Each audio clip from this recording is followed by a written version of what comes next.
Welcome to Inspired Learning, the Path of Exile podcast with Badger and Yoji. My name is Badger. He remembered. I was not 100% sure. I'm Yoji. by yes, that is Yoji, and we are here to talk. Pretty much, just to talk, right? Just to chat. Actually, no gaming happening in this one. It's a bit of a different one where we're actually going to be having a conversation about Path of Exile and what has happened in Path of Exile. Now, right off the bat, we have been what are we, about 18 hours? I don't know, I can't do the calcs. About like 16, 18 hours into Ultimatum launch. No, not 16, 18. That's 16 not possible. plus 24. You did a 24-hour stream. 16 plus 24. yeah, that right? makes sense. Something like, I don't know. As you can tell, everyone who's listening or watching right now, I am quite tired because, yes, Yoji just mentioned, I am coming right out of sleep on a 24-hour stream, which I don't usually do, and I'm very confused at the people who do usually do them because how can you? That was a lot. Yep. But you remembered your name and you almost got the league time right, just 24 hours Almost. off. Almost, So basically what you did, you deleted the last 24-hour stream just like from your memory already, and it never happened. At first I thought you were actually memeing about like how the league crashed so often. The actual launch was after the fix of the servers. Because that could actually... because that's kind of like what it felt like. It did kind of feel like that, yeah. For me, it felt like the league started. It was about 14 hours in, or 14 to 16 hours in, actually, to the actual league where servers were stable. And we'll talk about exactly what happened and everything, but yeah. Yeah, it was a bit more like 12 to 14 hours, something in between there that happened. Yeah. Something like that. Time is so fuzzy to me right now because of said 24-hour stream. I knew it was a problem when I woke up, and then Yoji shot me a message about 5 minutes after I woke up saying, hey, I've just woken up. And I'm like, we're on opposite sides of the earth and we woke up at the same time. One of us has a sleep schedule problem. Who could it be? Yes, but look, let's jump right into it, and we're going to talk about the big elephants first. And there's quite a few elephants to kind of shuffle out of the room to begin with on the podcast. Yep. I'm going to quickly go over things for those who may not be up to date. I'm pretty sure everyone who's listening or watching may be up to date with what's happened in Path of Exile over the last 48 hours or so. But there were some very big server issues kind of haunting Path of Exile on League launch. Now, the first big one was, well, Yoji, the first big one. What was the first big one? We couldn't get in. There was a huge queue. I was actually started off at like place 2000 in the queue, so I got in at a reasonable time of like 10 minutes queuing. But it moved way slower than it ever has before, I think. Normally, you can be like 20k in queue and you still play after like 10-15 minutes, like highest.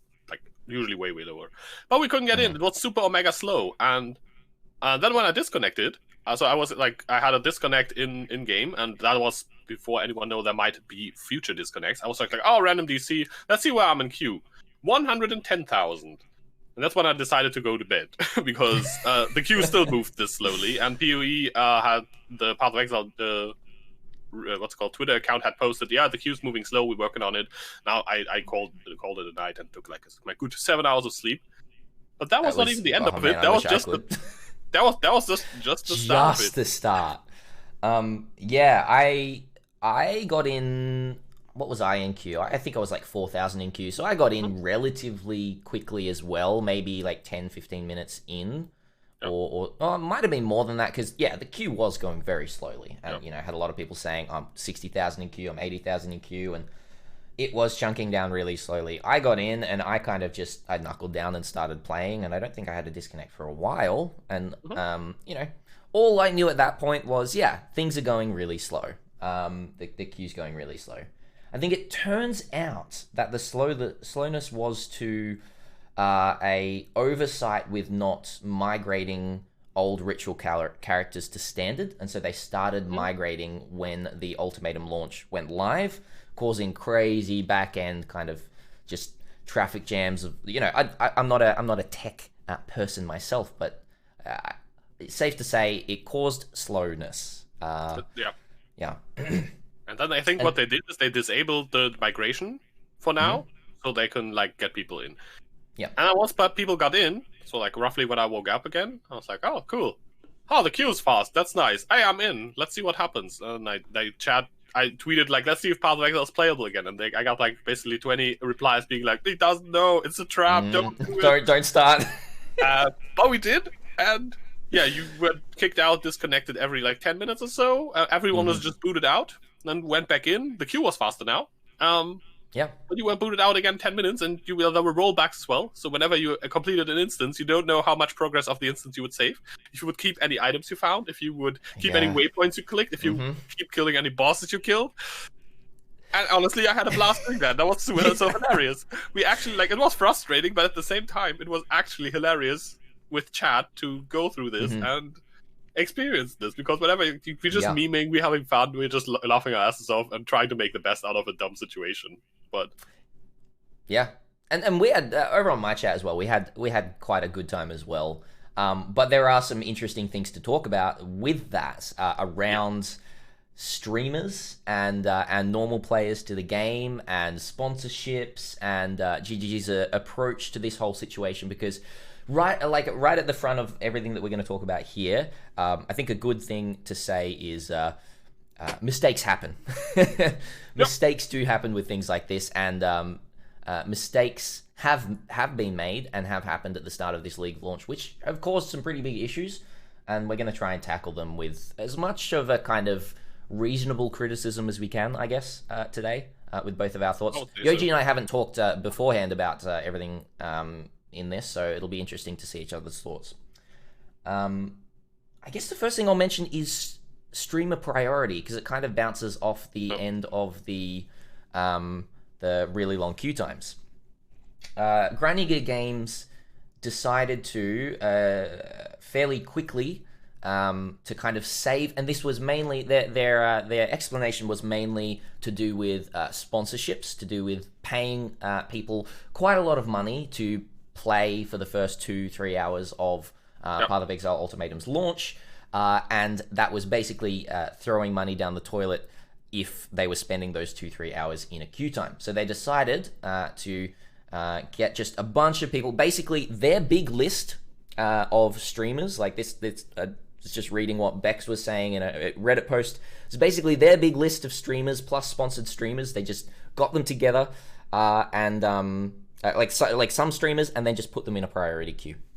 And this caused kind of immediate backlash within the community, and rightfully so. People felt kind of cheated of just like sitting in a queue and not being able to play while seeing other people play. And you know, there are two sides to it, but yeah, what do you think, Yoji? I think GG has already also gone back and admitted it's a mistake, and they wouldn't do that in the future. So it's like they basically admitted the mistake at this point. So that from their point of view, it was not the right thing to do. They said they acted hastily, and we're kind of like panicking. Oh God, we have like spent so much money on like promoting the game with these streamers, and it's just currently all going to waste. So it was a bit of a like very short-sighted and a very like rash decision to do this from their perspective. That's what they posted. So just like to preface this with that, they've now gone back to it. They're like they wouldn't do it again. Yeah, they have, and they've been really transparent, which GGG seem to always be, which is really good. Both presence on kind of controversial or aggressive Reddit posts, and presence on their forums and everything like that after the fact of getting through this nightmare, which I'm sure it was for them. Now, some more issues cropped up with the streamer priority. As I said, it wasn't just sponsored streamers that were getting priority. It was another list of with at what time seemed fairly random selection of streamers. It wasn't all of the big streamers. It wasn't, you know, like some of the big streamers, some of the small streamers. I'm not sure actually, Yoji. I haven't asked you. Did you get any streamer priority queue? I don't actually know, because I went my first disconnect. I didn't go back. I went queued up once and I went to bed. But I would assume not, because like once I got the disconnect, I mean, well, at the time I woke up, I think they've already disabled it for everyone who didn't like want it or something. So it's So I wouldn't know for people who reached out, people who actively reached out to Bex and that sort of thing. Yeah. Exactly, and at some point they disabled it like for everyone again because they kind of like already went back on it. I don't know what happened. As far as I know, I in would my whole assume 24 hours, it wasn't disabled unless you asked for it. Okay. Even after they put the post, yeah. Because I was in queue for quite some time, like when I woke up again, so I would assume I didn't. I'm pretty happy about that because if you saw a queue, then you wouldn't have got it. Yeah. Yeah. I mean, I did get the streamer priority queue, and I was a little bit confused about that. Especially just because, well, you know, like yeah, you know, I would call myself a medium, like medium Path of Exile streamer or something like that. And you know, I'd heard other people like DS Lily didn't receive a streamer priority queue, and other big people did, other small people did. And it seemed really random to this, and this kind of added to the fire. And then on top of that as well, which was I feel a very kind of noble move from some high-end streamers as well, asked to be removed from the streamer priority queue, because we didn't ask for this. We really didn't. They asked to be removed, and so I think like for the people who did it, for the people who did it makes a lot of sense, but it was mostly the people who play this game for competitiveness. Yes, I think Ziz cares more about, like, at least how I know him, about more having a good fair competition, and he rather loses than win off of being, how do you say this, like being having an advantage that other people couldn't get. Yeah, and look. It was partly that, and it also was partly the backlash that was happening around all of this was turning kind of before my eyes, or seeing in other people's streams, because we had a really nice kind of wholesome stream in my stream, but in other people's chats where it's a lot harder to kind of moderate and be around, there were extreme aggressiveness happening towards streamers, towards GGG, towards other players. It was kind of a nightmare for I'm sure for like Zizarin and higher people, with a lot of people in their chats just venting their anger and not really knowing how to do so, and so kind of taking it out on people, and I think I'm pretty sure that led into the stopping the priority queue as well, but I'm sure Ziz would have done it anyway because he's a very ethical gamer. I think as I said, like quite a few people did, but I saw like some tweets and some posts and from different streamers who said like they barely like were able to like take the toxicity anymore. There was like so much hate flung around, and I think that part is really horrible. I'm completely okay with people disagreeing and calling it out as a bad idea, because I think for so many reasons, and even reasons that GGG did not mention in their post, it was a really bad idea to do this. Yeah, but even if you then say it in a like proper normal manner and tell people like, hey, that's a bad idea, I don't like this, and I don't think anyone would agree. Like if you tell this, hey, I'm not a fan of this priority queue thing, he would probably explain himself and whatnot. Most streamers would, but if you like start like being offensive and trying to like get under people's skin, then people will either lash out or ban you, or in general just be annoyed to be around like such a community, and that's not a good thing. So I'm happy that my chat was like super positive. Like I honestly had so much fun with the memes. Like we were just memeing it up to 11. I went to the subreddit. I scrolled a bit through like the toxicity stuff, but I was like, okay, let's not do that. There was so good memes though on the subreddit. Like the subreddit has really good memes with like because whenever you would get it popped out of the queue, there was like this big banner, Ultimatum is live, and then we had like memes like, is it though? Stuff like this. There's a lot of good stuff, yeah. And I was struggling on nice. Sorry, you go. Just reply to it in chat, though. I think that's one of the implications that we will hear a lot from in the future. That I think is not.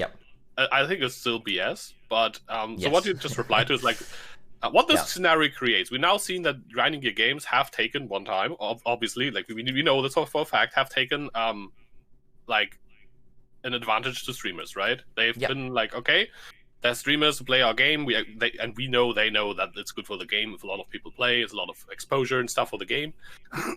And they paid them as well, so obviously they know it's good for their game. And now we've seen that they've done that once, and then obviously voices will come up, hey, but what about streamer RNG? Maybe creating exciting moments with crazy drops for streamers on League Launch, hey, that could be a good thing for the game. And It is. It is. Like, if someone, like a big streamer that's usually not playing PoE would find a mirror headhunter early on, that would create a huge clip and give huge waves, and people would be like, hey, PogChamp. So, of course, I think we will hear this over and over again, that, like, and this discussion will now be brought up. And that's, I think, one reason why this is such a huge mistake. We will have this whole BS that basically people were like, yeah, streamer RNG is the thing, and a lot of people actually used to really believe this. Like, maybe not a lot, but enough to make a difference. I honestly feel there's going to be a resurgence from this of a belief in streamer RNG. Whether it's for good or memes or bad or anything like that. Like, I do feel from this priority that has been given to streamers, that there will be a resurgence of sometimes healthy skepticism and other times skepticism too far. But I think we're going to see more of that. I do. Yeah. I mean, we've already memed in chat. Like, I got a Fire Link pretty early in the league, and I was like, streamer priority loot. And all these memes. I'm just leading into it. It's like, we've always memed about streamer RNG, and now it will be back, and now it's priority loot. I'm cool with that. I actually think that's going to be a lot of fun coming out of this, and already has. But there was also some really bad takes from some streamers, and it was overall, like, I think it was a pretty sticky situation overall, because, like, I think if you are one of the lucky people who get to play and you tell people, like, basically haha, I think that's a horrible take as a streamer. And also basically in that same vein, if you tell other people, like, yeah, you tough luck, I get to play, you don't. You tell that in the same vein basically to other streamers as well who don't get the priority queue. And I feel as a content creator, a lot of people already struggle with. I don't as much, I guess, because I'm as a side gig, it's not as crazy for me. But I think a lot of people always feel like their self-worth, and they're like, how do you say it, like they're like how much their work and as a content creator is worth depends on, like, the numbers they get and the recognition they get. And if someone who's, like, let's say like roughly the same level of, like, streaming exposure, viewership, whatever, gets priority queue and you don't, GGG basically said, yeah, we like this guy, we don't like you. Yeah, I think that's pretty horrible. So that's also another really bad implication of the whole thing. There are some pretty terrible implications that are coming out of this, and I'm honestly, like, I don't want to get all gloom and doom and everything like that, but coming out of a 24-hour stream where I couldn't avoid it. We tried to obviously keep our chat as good as we could, and I'm just so eternally grateful for my community, because we started this whole thing called Chat Check. Whenever anyone in chat noticed that people were getting aggressive or anything like that, it was just like chat check, and then everyone in chat just said check, and then we were back to positivity again. It was super fun. It was really good. So we had a really good vibe. But if I can just be real for a second, not that I'm sometimes I'm fake badger out, real badger in. Fake badger out, yeah.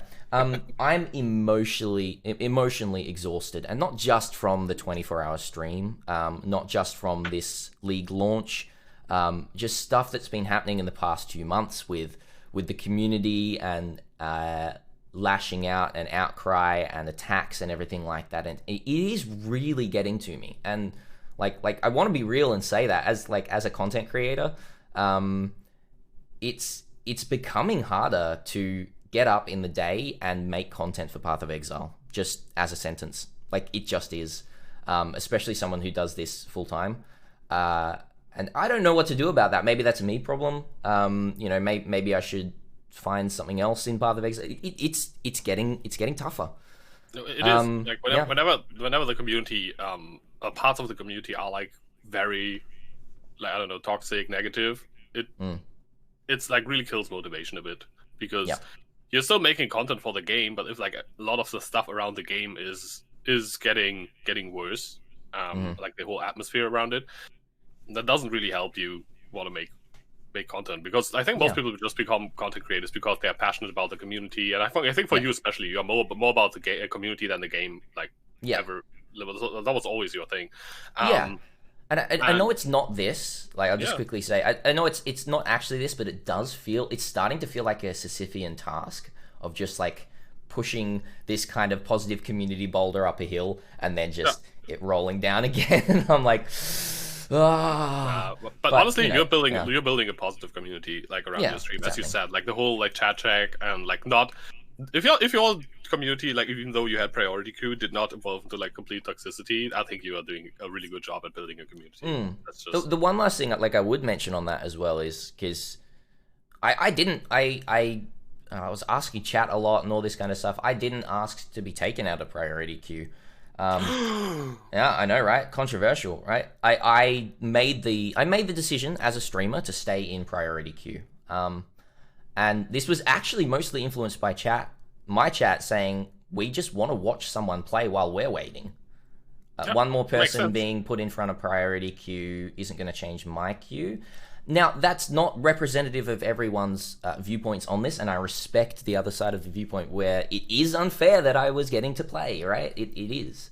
But we made the decision together, I guess, Chat and I, to just kind of knuckle down. I'll just play the game, and I'll probably die in hardcore, which I didn't, by the way, in a 24-hour stream. I didn't die. Anyway. But yeah, I don't know whether that was the right choice or not. But we had a good fun time, I guess. Yeah, of course. I mean, if we had a fun time, I think it's not as bad. I think it's like one of the worst thing would have been if there was like a race for money, for like prize money. This league, I think that we would have like a whole other discussion and issue. So we are actually lucky that there was no Awakener, Maven, whatever kill event this time around, because that would have been like explosion of problems. So let's just be happy that didn't happen, and hope lucky that we're actually quite lucky that GGG now figured out their stance on this whole thing without these issues. So that's actually pretty good. But yeah, I think it's a fair decision. It's like the problem is at this point is just it's not unfair to other people because I mean you're playing hardcore trade, like nobody cares about that league. Like let's be honest, exactly. There's not that much competitiveness coming out. I'm not changing the market. I finished my 24-hour stream with I think 6 chaos in my stash. So that's less than I have. True, but I'm not really influencing the market that much, right? I have 22 Maybe chaos, I am. sir. I don't know. In SPF. Yeah. From the freaking rituals or whatever they're called. Oh dear. Yeah, I think, but at that point it's like kind of like unfair to other streamers, right? So if someone is sitting in queue and you get to play, they're not going to watch someone sit in queue over you playing the actual game, right? Exactly. That's a really good point. Yeah. I think that's like a little bit of a difficult thing, but it's. I wouldn't like fully like blame it on you at this point, but it's like I can understand your decision, but it's really hard like in such a moment to like basically have an overview of all the implications of all the consequences of what you're doing, especially after streaming for like 20 hours. I would never hold that against you, but yeah. Yeah, no, it's still it's something that I guess we can just learn lessons from, both the community and streamers. We can learn from, and JTG. Sorry, I don't want to. Them most specifically can learn lessons from, and I'm sure that they're learning. They've learned a lot already from this whole debacle. About the server architecture, about the community, streamers. Yeah. I think Chris gave a little hint, and I'm not fully around this realm, but a lot of people in chat were. Database page sizes were the problem. I don't know exactly what that is, but I have no idea what that is. It is basically the size of each page of data in your database was something was off there, and that was just causing so much issues. And I know listeners, I'm probably just absolutely scuffing everything, but you get the gist. It was basically Chris put an edit at the end of his post that was just like, seems like the issues are now resolved. Yep. Make sure to check your database page sizes, everyone. Alright. And that's such a I think we got with that. We got one more. I think so. One more elephant, one more pretty big one, and that's the apparently duping of items occurred as well. Yeah, the whole thing, and that actually can have huge impact on the economies. Like if someone duped exalted orbs, I think there were like people linking literal thousands of exalted orbs in chat in Trade League. Because apparently there was like some guild stash thing when you like. Because normally, like, server crashes can cause duping of items, because the server, I think, errs on the side of not destroying an item because they don't want people to lose items. And Guild Stash, how it works, is like a little bit tricky. And, that caused some people... Like, normally you can't crash servers at will, but if you know the server will crash every 5 minutes because that's what it did, you can apparently use that to dupe Exalted Orb stacks, and people did, and there were like people were linking like hundreds and thousands of Exalted Orbs like 10 hours into the league. And that's just not a thing. You don't have 300, 400 exalted orbs in 10 hours of the league as one person. Like I think no matter who you are, not even MP Screwmaster. Look, if I was playing softcore trade, I probably would, because I'm a really good gamer. No, that's a joke. No, you don't. You really don't. But yeah, now this is really interesting. Yeah, the screenshots thing. And I heard so much from lots of different sources of people saying, "Oh, people have just linked. Like just now, I just saw 300x in global, or I opened up my guild stash in my guild and there was 400x in there, or like." But I have not seen anything anywhere. I don't know. That's the thing. The thing is that GGG acknowledged that there was duping they issue. did? Yeah, they did. In one of the posts, they said there was like some I think problems. they mentioned something. So, yeah. And that they will watch it closely and see if like they can, like, how they will deal with that. If there was any duping and anything, I really hope they will either roll it back, I don't know, like temp ban the people. I don't know what you would do, like depending on how excessive they've done it. Because if you're duping exalted orbs, you know that you're doing something that's not allowed. Okay. Yes. Like don't try to tell me, oh, clever use of game mechanics. No, you're freaking duping exalted orbs, sir. That's not clever use of game mechanics. Not even the best lawyer can help you. It's not that. Yeah. And I hope they like kind of like counteract that, because the clever use of game mechanics has already been strong enough in PoE, and where stuff gets temporarily nerfed, and people like that last league was the mirror shard thing with Valdez Rest, and I really hope that we won't have another league where people can be annoyed and wouldn't have to be annoyed at people getting ahead by exploiting some weird thing. Yeah, it's a really sticky situation, because I am in this sort of situation. It means a lot to a lot of people, the fairness of the trade economy, and that makes a lot of sense. The fairness that everyone, and this ties back into priority queue and all this kind of stuff. The fairness that everyone gets to start at the same time and can do the same things at the same time. And the only thing that's changing that is, I guess, knowledge and ability in the game and time spent in the game, right? But when there's outside sources with that, then it kind of messes things up. And the duping is, I think it's a huge problem. I'm really on the side of just kind of instant bans to people who are knowingly exploiting for their own gains. But it's still at the, I don't know. I was actively searching just a little bit this morning, trying to find any sort of screenshot of a stack of more than 5 exalted orbs from anyone, and I couldn't find anything. Maybe there is stuff out there, but you would think that people would screenshot that, right? If you see that in global, I don't know. I don't think so as well. I think I would. Yeah, but I don't think in SSF there's no guild stash, and that's the league I'm playing, so I don't. Yeah, true. And that's like the.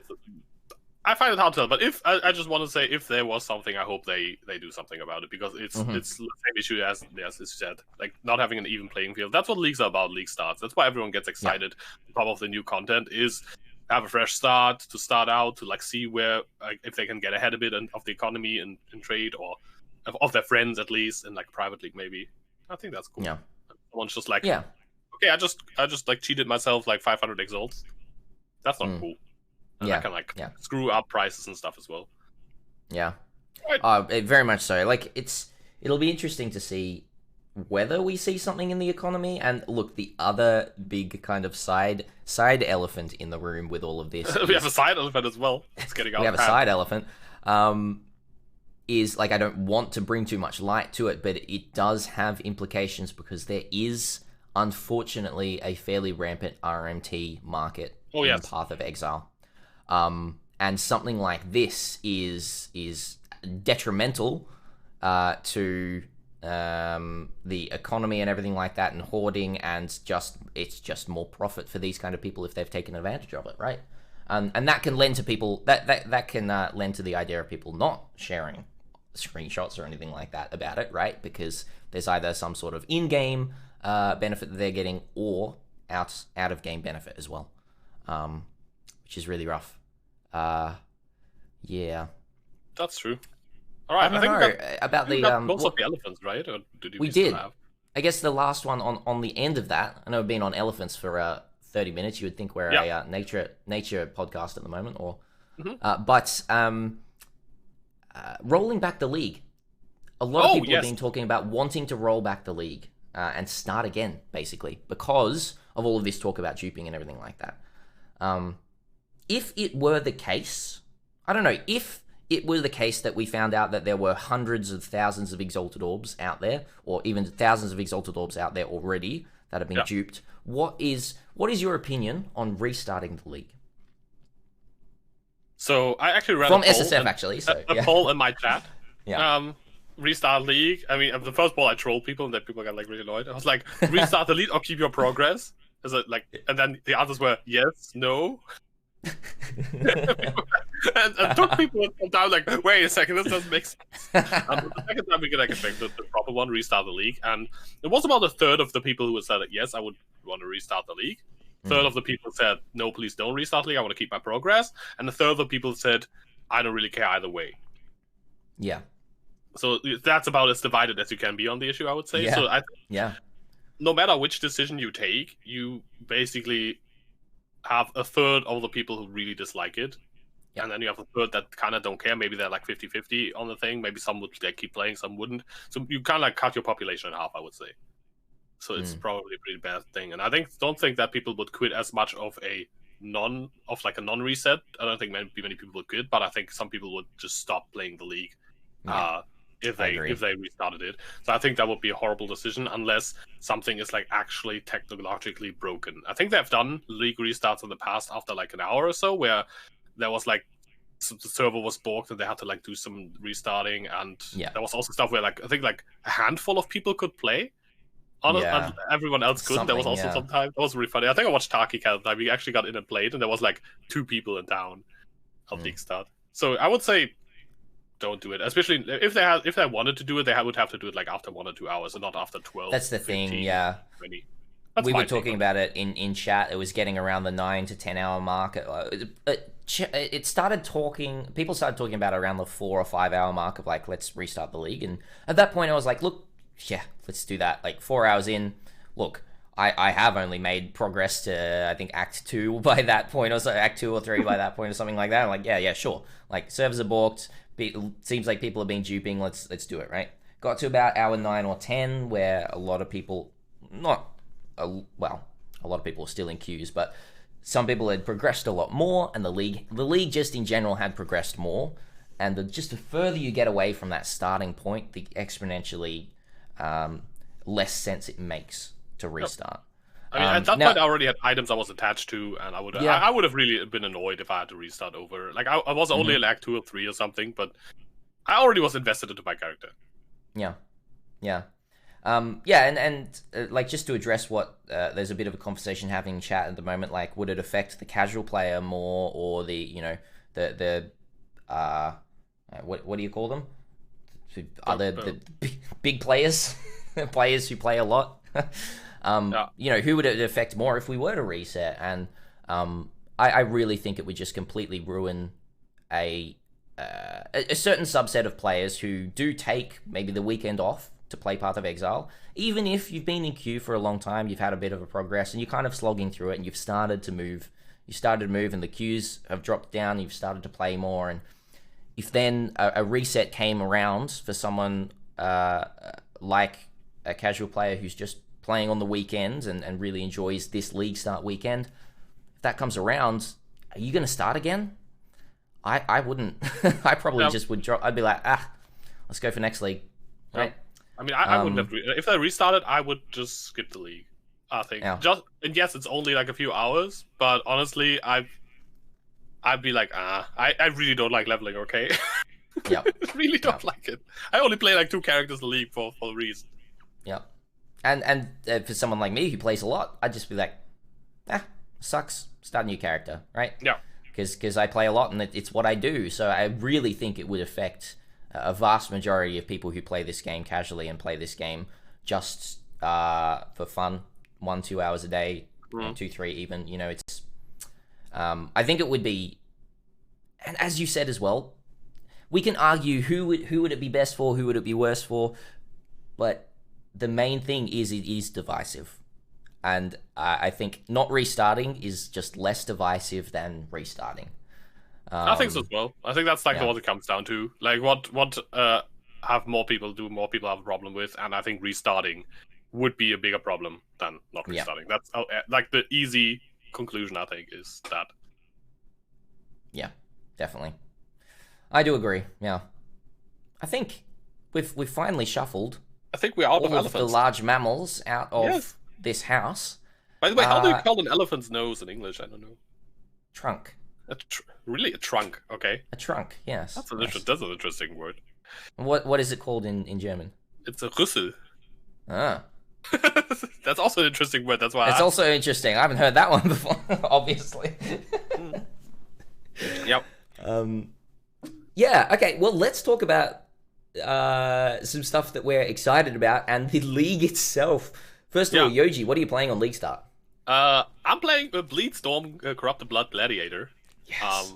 That's a really good build, by the way. It turned out so far for leveling. I'm in Act 9 now, I think. Yeah. And it is just destroying content. It's crazy. Yes. I had so good damage that I actually went Challenger Charges first because I decided I didn't need the bleed, which I didn't even do on bleed bows. And bleed bows, I was like, I can't need the damage. It's pretty good, even without explosions. I have 2 Ascendancies now, and it's just destroying stuff, pretty much. Very nice. It's really cool. I'm kind of like a bit struggling to keep up the Corrupted Fever. So it's one of the new skills where you get like a 6-second buff. And it allows you all your hits to apply Corrupted Blood, which is not a bleed, but a fizz dot. So it gets like some overlap in scaling with bleed. It's not fully damaging. And to keep it up, you have to spend a certain amount of life that will refresh the buff. And why you want to do that, of course, because you don't want to press buttons all the time. But the main thing is it costs like 600 life to cast or something like this. If with some support gems, and if you go like really ham on support gems, you can even cost like 1,000, 2,000 life to cast. So you don't want to recast it all the time because it almost kills you basically each time you do it. And it's actually tricky because you have to actually spend a lot of life, and if you're using Reap, I heard, because spell mana cost is so much higher or life cost is so much higher, it's actually not a problem to keep it up at all. Like you cast not a 2 problem. Reaps and you're good. I have to attack like 5 times with my Bladestorm to get up the buff. So I've linked life tap to my Bladestorm, which probably will stay there actually as a support gem, which is not an optimal support gem, but it has to be for the Corrupting Fever to keep up. And I will have to 4-link my Leap Slam with also life tap to have life cost. And then I should be able to keep it up unless I put in a power on there, which then drives the life threshold up. And it's actually something you have to build around and think about, which I personally enjoy. I hate slap it on, ignore it. So I love that you can't trigger it without paying the life cost, so you don't want to put it on cast for damage taken. I think GGG really thought this one really through and balanced the numbers just right for attack builds as well. So I think it's pretty cool. Yeah. I do really agree with that. I'm really impressed with how the new skills, just in general, feel like they're not just slap on and play. Kind of just another variation of this or X or Y or something like that. Especially Corrupting Fever. It is something that you do have to build around. I'm playing around with it a bit as well on my starter, which is I still don't know what it's going to be in the end game, but right now I'm just spell slinging both Exsanguinate and Reap, the new spells, on an Inquisitor, of all things, which doesn't have damage over time scaling, but is very survivable with a ton of regen. So that's the main reason I took it. And in the late game, I'm probably just going to be going on hit Reap. Critical, but right now my Inquisitor is having a little bit of an identity crisis because the damage over time is doing more than the on hit right now. The damage over time is actually huge, on these. It's really big. It's bigger than I thought it was going to be, and is easily scalable. So I wouldn't have started Inquisitor if we knew more about the skills on that or how they felt. But hey, I'm on Inquisitor at the moment. I'm just going to grind up currency and re-roll into a boss killer, I think. But no, the skills themselves, they feel really cool. I'm a little bit confused as to the chain interaction with Exsanguinate, because adding chain to Exsanguinate seems to... We would think that it would kind of chain the Exsanguinate from one monster and then to the next monster behind, but it seems to... I might be wrong here, but from what I've tested, from what I've seen, it seems to just add projectiles to your Exsanguinate that just kind of chain from you out to more enemies, which is interesting. I guess it's a different way of dealing with chain, but it just was not the way I thought it would function. I thought it would be like Arc if you add like Yeah. chains that it like Same. goes Same. zigzag through monsters. But overall, what I heard, like people in my chat who tried Exsanguinate, they all agreed that without chain, clear feels horrible. With chain, it feels amazing. Yeah, so, it still feels pretty good, but it's just like a different way of like looking about it. From what I heard, like I could be wrong there because I think I chucked chain in for like 10 seconds and just had like a little play, and I didn't exhaustively look at it, but yeah. But Reap is very strong as well. The damage over time on Reap is really strong. And because I'm spell slinging, the AoE is okay. For spell slinging, and like I don't have any AoE scaling, so it's not very big. Yeah. Obviously you don't get blood charges on Reap. Reap has a thing. You get when you spell sling it, you don't get blood charges. Yeah, that's what I meant to say. When you trigger it in general. When you trigger it, it doesn't get blood charges, and blood charges stack up to 5 times and basically increase the cost 20% per blood charge and the damage 10% per blood charge on both the dot and the physical hit. But I found a quicker way around it because it does kind of kind of snapshot the blood charges from different gems in your setup. I can just run an Unleash Reap in a 2-link to hit a boss with, stack up 4 blood charges at the moment in one cast, and then I get 40% more damage on all of my Reap procs on the boss for 10 seconds. The blood charges last for 10 seconds. Oh, they last so long? That's cool. Yeah, it's really nice. So, yeah, it's pretty good. That's nice, yeah. Okay, that seems so that's good. Cool, yeah. But that being said, I finished the 24-hour stream with... I did get pretty far. I got to my 2nd Veritania. So Awaken a level 2 Veritania, but my damage is very low right now on two 4-link Spellslinger setups, I guess. Yep. Do you have Battle Mage? So we'll see where it scales. I do have Battle Mage, but I've got a pretty bad wand for it. Yeah. Okay, yeah. Yeah, it'll be interesting. I need to get a much better wand and a bunch of other stuff as well. So yeah, we'll see. I think honestly, self-casting Reap or self-casting Exsanguinate weirdly is the best way. They seem for leveling. I think Spellslinger is still king for most leveling's spells. Great. Yeah. But yeah, that's even good. In early maps, it's starting to feel a little bit rough. So I think I'm just going to be grinding white maps anyway because I'm in hardcore. So. Just get some currency. It'll be good. Sounds good. Yeah, cool. That sounds like a pretty good league start then. Like we both started with new stuff and we're not disappointed, which is always good. Yeah. Nice. Yeah. Which also brings us to the Ultimatum League. Now that we can talk about it. Yeah. Ultimatum League. Ultimatum League. The league mechanic itself. I'm going to say that you can start talking about it because I haven't, once again, interacted with it a lot. Mainly because of being in hardcore, but yeah. Oh yeah, I can see that. I actually have not died on my character yet. Nice. And I've interacted with it a lot and pushed limits and stuff of survivability. The cool thing about it is I think you can actually interact with it in hardcore if you're like mindful of that it is dangerous, because you can just like leave the circle and be like, nope, it's getting crazy. I'm feeling it's getting crazy. I'm getting out.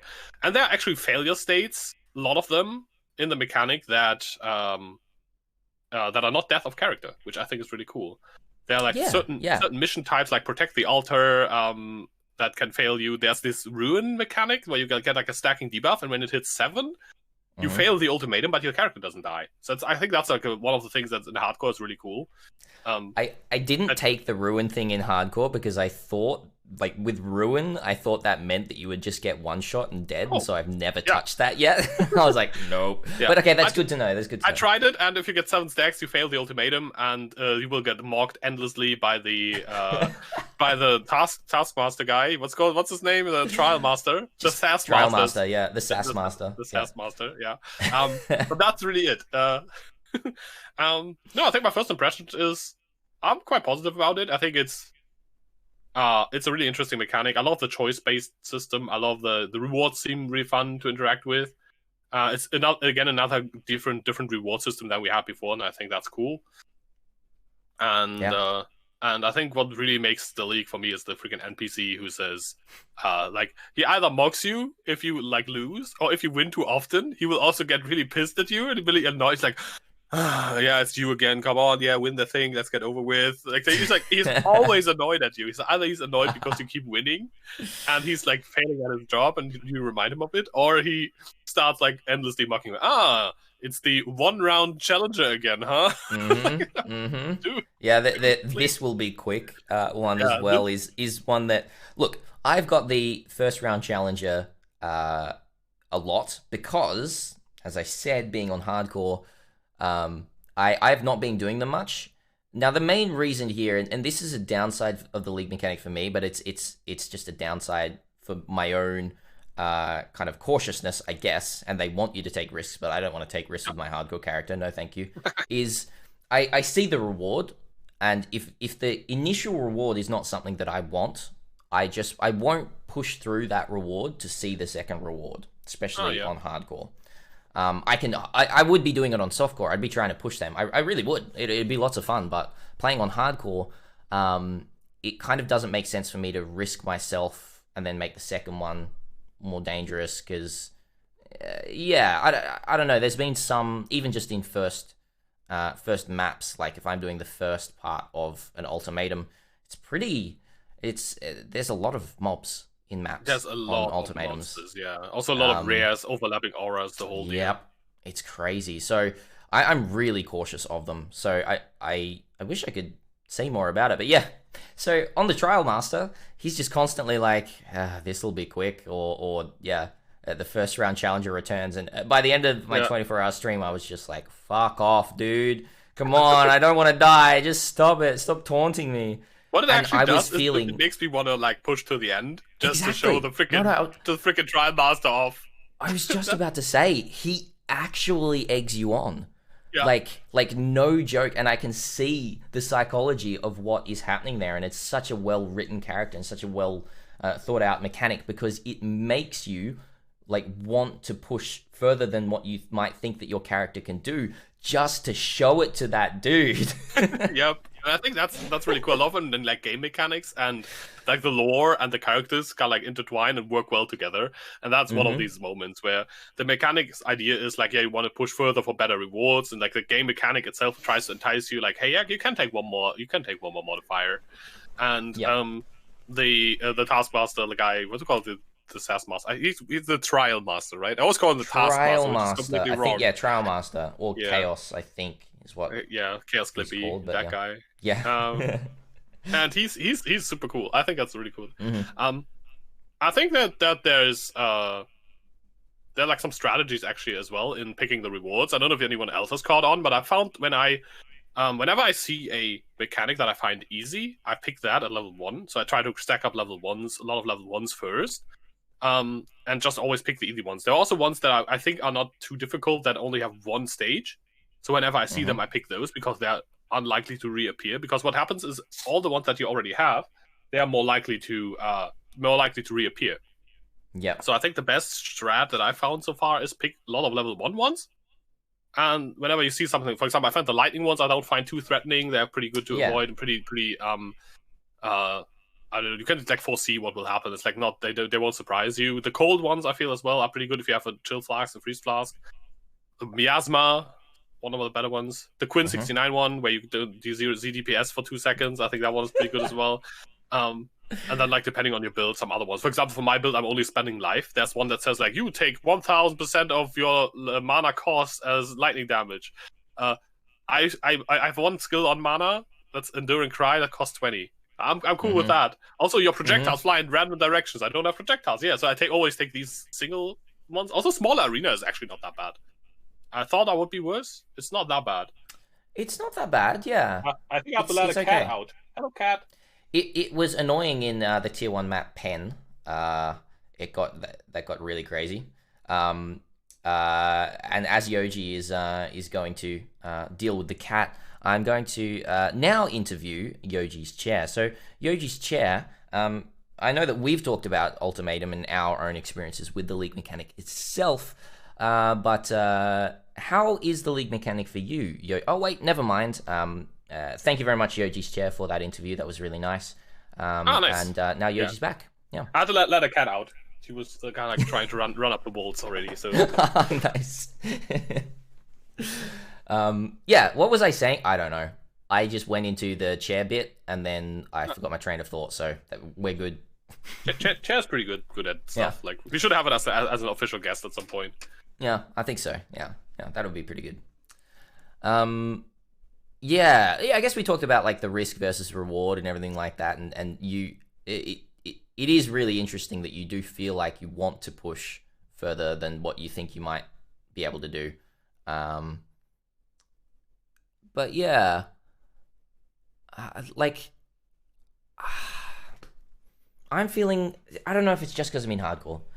I'm feeling like it's not a very strong mechanic just overall. It just kind of feels like monsters, then with more monsters, with more mods, and then more monsters with more mods, with more mods, with more mods, with more mods, with more mods. I think as well. I don't think it's a very. I'm a bit wary if it will keep me interested long enough. Because first of all, it's a very like ritual. Ritual was already circular arena, lots of monsters spamming you with stuff. It's like a very like clusterfucky fight. Like it's really hard to tell what's actually going on. You're most of the time just like hitting stuff and trying. It's not like a mechanical fight where you think about where do I go. You kind of like try to see the most dangerous things and just hope things go right. I like the reward structure. That's like my main part. The reward structure is good. Yeah. And also the last few ones always have the way better rewards. Like you will get 5 links and 6 links way more often. 5 link uniques, rare uniques on the last few steps. And the first few steps are always like kind of okay. You will occasionally get like some really well rares on the first ones, or like some good stuff. But yeah. And as you said, if the first reward is not at all interesting to me, I'm more likely to go past it. At least while leveling, that was the case. Yeah. Yeah, it's going to be interesting once I do get my character a bit more tanky and when I decide to have a little bit more confidence in the rituals, because I'm not just going to be I'm not going to be a one ritual. Not ritual. Ultimatum. See, I'm calling it ritual because it's a circle. I have the same thing, and every other streamer I watched has the same thing. It's just to samey. I think honestly, I'm not a big fan of them releasing 2 very similar leagues back to back. I always enjoyed. They used to do like one, at least that what felt like, one more experimental league and then one more safe league, and now they did like one more circle league. And then like another circle league or like delirium or whatever, like one kill stuff to get loot league, and then they have like one synthesis. Then you have like one, I don't know, breach type league. Then you have one blight or whatever, like a bit more experimental one. And yeah, it is true. It does feel a little bit like that, and I guess it might just be an anomaly. They might have just had it, in their pipeline, a couple of leagues that were similar, close together. We'll see next league. If next league is another circle or square or shape-based fighting arena league, then I'm gonna get a little bit up in arms. But yeah, I don't think it's too much of an issue. I just can't wait to interact with it more and probably lose my character to that mechanic. So yeah, I mean, if you know like when to stop, like usually as I said, as if I haven't died, I will cancel a ritual. If like one fight gets a bit sketchy, I will usually not take the next one unless it's like a super crazy good reward. That in softcore, I'd be like, okay, I can risk it and hope it's good, right? Like I hope I just like survive. I've always survived, but yeah. That's how interesting rewards. I got like a cool unique wand, ritual. I think it's a ritual unique. It's like a channeled skill that reserves life and gives you like a damage bonus on low life. It's like kind of like a flame blast thing, apparently. Do you mean Ultimatum unique? No, it's a ritual. It's a ritual unique. Ritual unique. Ritual okay, you did say the right one. Oh, ritual 2.0. So a ritual unique of ritual 2.0. Sorry. Yes. Yeah. My bad. Yeah. I always call it ritual. It's ritual league now. Welcome back to Ritual, everyone. We've extended the league. Ultimatum League. I've dropped a couple of the inscribed ultimatums in maps, and it seems like they're fairly common. I think I've dropped 4 already, and I'm up to like tier 4 maps, so nice. They're quite common, and all of them have been fairly small rewards. I think one of them was like doubling 5 Vile Orbs, and then another 2 were changing a unique item to a different one. I think one of them was Learcast into Black Sun Crest, and the other one was a Shaper's Touch into Whispering Ice. Which, if I was playing in SSF, that would feel really good. I had a Shaper's Touch in my inventory when I dropped that, and I was like, whoa, cool. I could probably even still run it, and, well, potentially, hopefully my character would survive, and then I could sell the Whispering Ice on hardcore trade. I'm sure someone would want that, but it feels kind of cool. But yeah, we'll see. Nothing crazy yet. Yep. I feel like the rewards, as you said, if the rewards are like 5 Val Orbs, that's not what someone runs the map for. I mean, I'm not running that. Yeah, because it will spam monsters and stuff. So I think that the normal loot will be good either XP might be good. But unless you have like a high reward one, you won't run it for the actual reward. Like, I don't run a map for 5 Val Orbs, at least. At least I really need Val Orbs, but I don't. Yeah. Because they're Val Orbs. Yeah. End league maybe, like Val the rest of your gear, but then you've got way too many Val Orbs, but yeah. Yeah, I'm like, it's how loot goes though. There's going to be terrible inscribed ultimatums, and there's going to be ultimatums that say double your stack of 10 mirrors or something. Probably not that much, but like then I just have to get a stack of 10 mirrors and I'm good. Right, exactly. Nice. Yeah. Which you'll be able to get in SSF, right, Yoji? Yeah, I always have one at the end of the league. That's just like how it goes. Yeah. Streamer priority loot. Yeah. I'm waiting for my streamer priority loot to kick in so I can drop my first mirror. That would be good. I was not had a single one. Yeah. Although, actually, no, streamer loot, actually, last league during BPL, I did drop 2 mirror shards back-to-back in 2 different maps, so... Yeah, now you Ancient Orb the Headhunter in, like, not a lot of Ancient Orbs. Yeah, so now I'm a believer, you already had your priority loot. What is that? True, yeah. Now it's my turn. So I get a mirror and SSF, and I have absolutely nothing I can do with it. Yes. So I mean, good. My build is dual wielding, so I only have to craft 1 really good axe. That's actually not bad. Yeah, true. Yeah. Just craft the 1 and then do it. Yeah. But yeah, that's kind of the league mechanic itself, really. The reward scaling. Oh, I'm going to take your word for it with the reward scaling because once again, I've not seen past level 2. It scales, but it's not crazy, right? It's like while leveling. I've like most of my leveling gear that I'm using currently is from the league mechanic, so it's a good leveling league mechanic. I can't talk about endgame. I think it remains to be seen if the danger of like the whole mechanic and how many mobs it spams will be able to keep up with the loot you will get endgame, kind of like with something ritual, like original rituals suffered with, or like struggled with. What I'm also concerned about is, as you said as well, you finished like full rituals, full ultimatums quite a bit, right? Like you've got to the end of them. Yeah, they only got like 5 to 6 to 7 maybe in while leveling. Yeah. And I think while leveling, I think that's fine. What I'm interested to see is I want the what I would really like for Ultimatum, and I guess they try to do this, and then people just get too powerful anyway. But having wave, because I think it goes up to 10 waves in maps and beyond. Having wave 9 be very difficult and having 10 be almost impossible, like legitimately be that deadly. Like I kind of want that. And I haven't heard from people who have been doing them in maps and like finishing them or anything like that. I don't know information about that yet, but I mean there are some really brutal modifiers. And if you get like a really bad selection of 3 really, really horrible modifiers, it can be actually almost impossible. Like let's say you play Archmage, you get the 1000% of mana cost taken as lightning damage. You can't take that. You can't hit yourself for 10k per cast.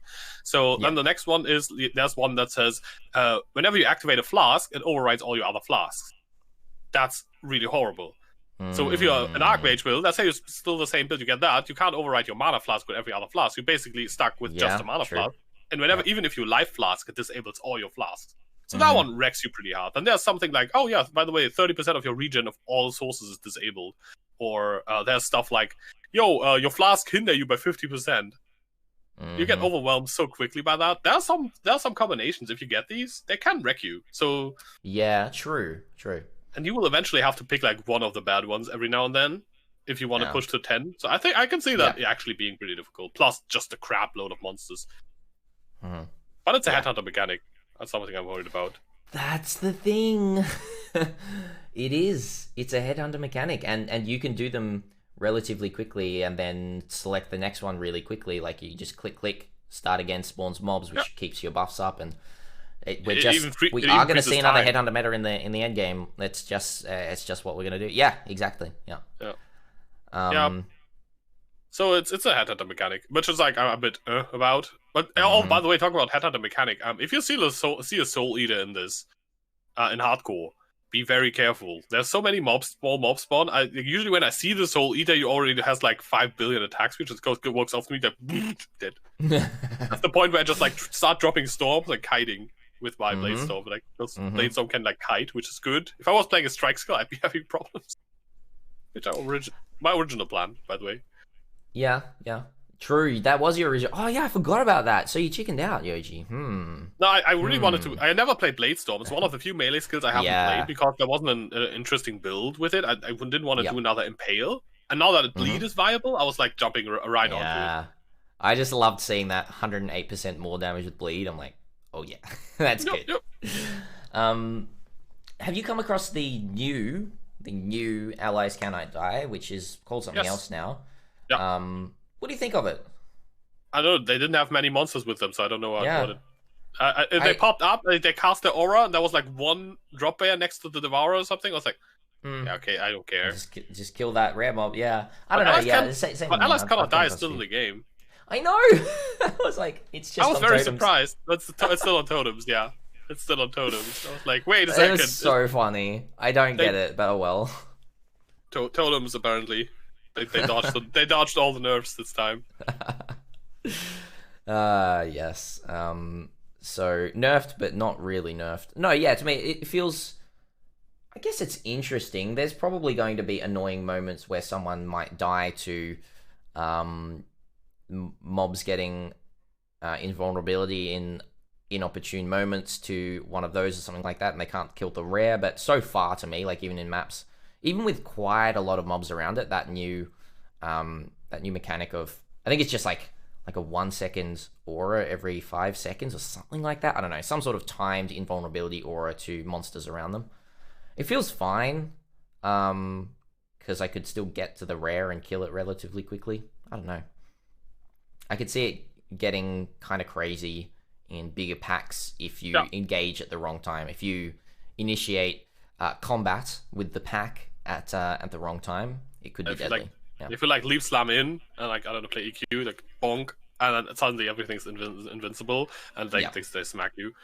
Yeah, I think I could see that being tricky, but which I think is kind of cool. I think now that I'm thinking about it, I think that's kind of what GGG is trying to do is give more player agency or let you make those choices more and have those deaths feel more like they're your deaths, I guess. Yeah, so that's kind of like, oh, I probably shouldn't have jumped in then. You know, like that was a bad time to jump in. I should have checked the timing. I should have waited for it to go down and then jump in. You know, like I think that's okay. I think that's pretty cool. I'm curious. Like we should talk about that whole thing again once we like had more experience with it and like in different situations. But so far, it seems better than the previous mechanic, at least. Yeah, I would say to me. Yeah. Oh, definitely. Man. We've still got, we've just hit the hour. Is there, there is still quite a lot to talk about. Unfortunately, I'm not going to be able to go too much overtime today because I actually have a prior engagement of a dinner. But what in here, we've kind of talked about the new skills and archetypes and everything like that. We've talked about what our experiences with them. I don't have much experience with Bloodthirst or... I tried Cruelty on my skills, and Cruelty is just a nice scaling for hit and dot based builds. Sweet. Petrified Blood feels really bad at low levels. I mean, that was really to be expected. I think it needs a proper build around. Yeah. It's another not slap on and use thing. Yes. Yeah, definitely. I think Bloodthirst is going to be very, very, very strong with things like strength stacking builds. There's already been kind of theory crafts with like Pillar of the Cage God is really good with this. Somehow coming back. It looks really good. Yep. And another thing is hit based Paradoxica builds with Bloodthirst. It's just going to be broken, like actually broken. We're going to see some of the highest damage. I'm calling this now some of the highest damage through attack based Paradoxica builds.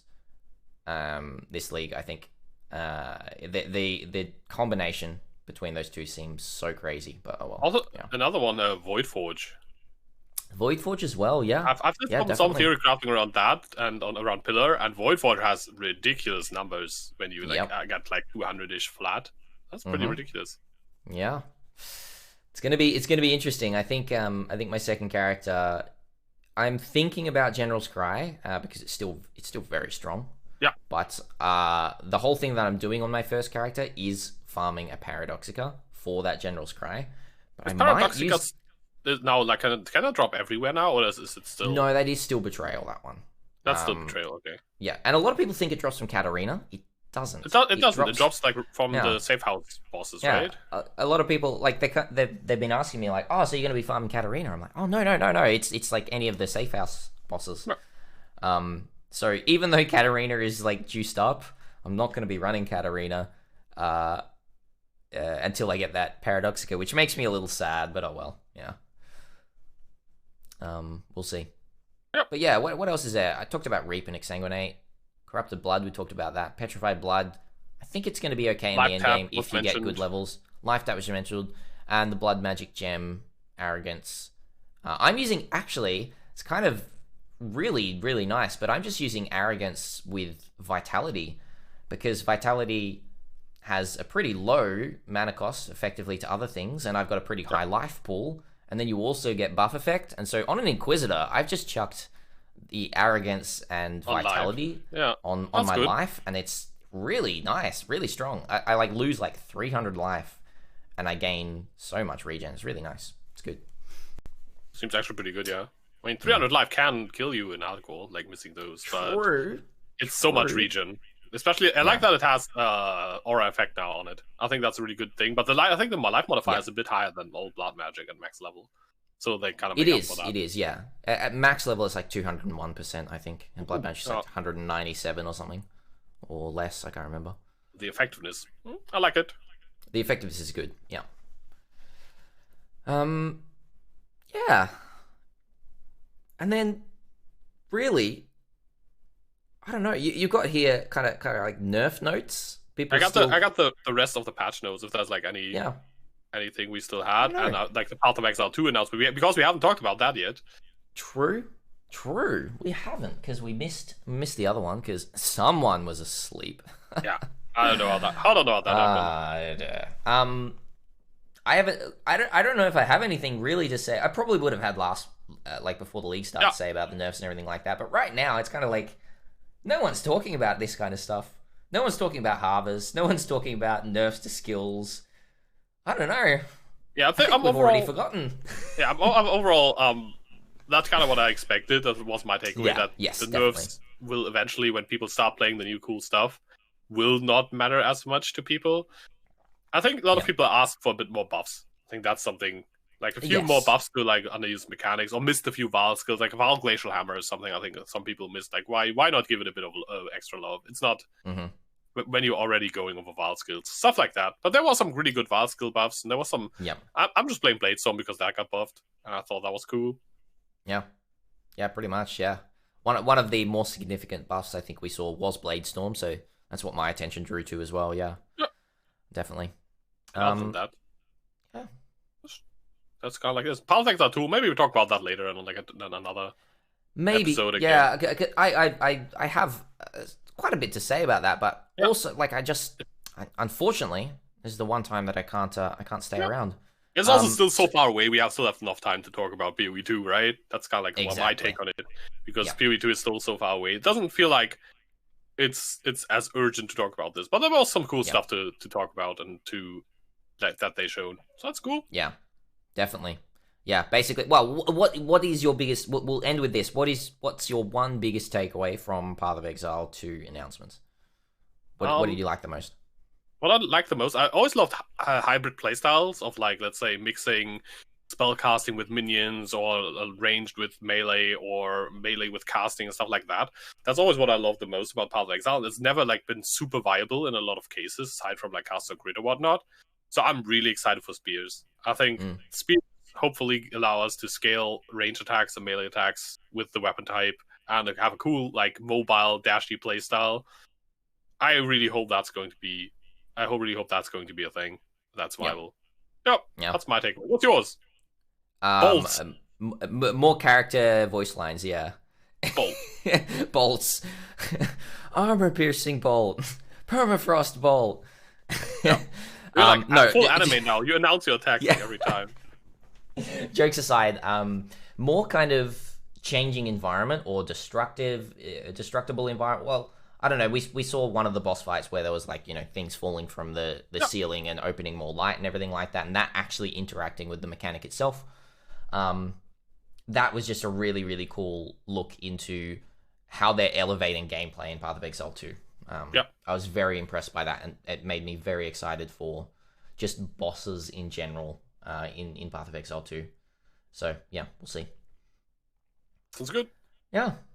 But we're going to end it there, chat. We will hang around for a little bit. Well, maybe not much. Yoji, did you mention to me that you're going to be streaming right after this? Yes, I'm going to stream like right after. Maybe like take a short 5-minute break to let like more cat out, because they for some reason all are lying on the bed right there. And then but I'll go streaming afterwards, yes. Yeah, cool. I might hang if it is going to be like 5-10 minutes, I might hang around live and then just host you as you go live to port everyone over. Good. But that's live talk for everyone listening after the fact or anything like that. Hope you enjoyed the podcast, and we will be back 1 week or 2 weeks time, Yoji. What do you think? Probably 2 weeks, because next Sunday I can't do, because we just shifted the time, so I didn't plan ahead of time like that. To keep the Sunday mornings free. We didn't actually fully talk about that. Obviously, well, I think we mentioned it, but obviously we are on a new time period indefinitely for now. It might change again when daylight savings happens, but we made a mistake with when daylight savings happened. We both had a change in daylight savings here in Australia and in Germany for Yoji. Daylight savings went Yoji went into daylight savings and we went out of daylight savings, meaning that instead of the time staying the same, we actually grew 2 hours apart in our time difference. Which means I would have been starting podcast at 4 a.m. and that was a little too much for me. So I think we actually moved together in time, though. We moved closer. Like my 8 p.m. is now your 4 a.m. instead of your 6 a.m. Yeah, we moved closer in time, which is kind of nice.